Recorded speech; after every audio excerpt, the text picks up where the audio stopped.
জীবনের পথে চলতে হলে চারপাশে অনেক মানুষের সঙ্গে দেখা হবে, অনেক রকম কথা কানে আসবে। কখনো কখনো আপনাকে বিট ঠেলে এগোতে হবে। এমন সময় আপনি যা করবেন তা হলো ইগনোর। কারণ জীবনে কিছু মানুষ থাকবে যাদের একমাত্র উদ্দেশ্য হলো আবর্জনা ছড়ানো, অন্যের জীবনে বিষ ডালা। লাইফ আপনার, চয়েস ও ডিসিশনও আপনার। নেগেটিভিটি যেখানেই দেখবেন সেখান থেকে নিজেকে সরিয়ে নেবেন। এটা দুর্বলতা নয়, বরং নিজের মানসিক শান্তির প্রতি দায়িত্বশীল থাকা। খারাপ লাগলে এটা সত্যি, আপনি যাদের বন্ধু ভাবেন তাদের অনেকেই আপনার পতন দেখতে চায়। সহানুভূতির মুখোশ পরে তারা সুযোগ খুঁজে বেড়ায় আপনাকে আঘাত করার। তাদের সেই সুযোগটা দেবেন না। অপ্রয়োজনীয় তর্কে যাবেন না, কারোকে কিছু বুঝাতে যাবেন না। কেউ যদি আপনাকে মূর্খ বলে, হেসে বেরিয়ে আসুন। এতে আপনি সময়, এনার্জি আর মানসিক শান্তি সবই বাঁচবে। আপনার রেসপন্স আপনার শক্তি। যারা জীবনটা সত্যি বুঝে তারা জানে কাকে রেসপন্স দিতে হয় আর কাকে এড়িয়ে যেতে হয়।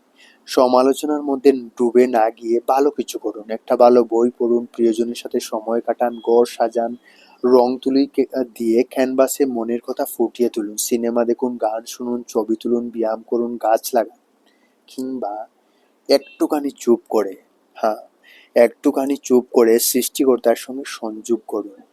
নিজেকে বাঁচান অপ্রয়োজনীয় মানুষের থেকে। আপনার জন্য আসল মানুষগুলো চিনে নিন, পরিবার, কাছে কিছু বন্ধু বান্ধব, যাদের সামনে আপনি আয়নার মতো স্বচ্ছ হতে পারেন।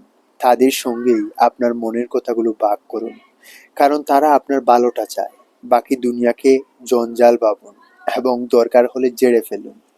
সবশেষে মনে রাখবেন, জীবন অনেক সুন্দর, পৃথিবীও অনেক সুন্দর। পথে চলতে গিয়ে আগাছা আর খাটার যোগ থাকবেই, কিন্তু আপনাকে বেছে নিতে হবে কোনটার পাশ কাটিয়ে এগিয়ে যাবেন। সব কথার উত্তর দিতে নেই, সব কিছুর প্রতিক্রিয়াও দিতে নেই। নিজেকে প্রমাণ করার দরকার নেই, শুধু নিজের পথে স্থিরভাবে এগিয়ে যান।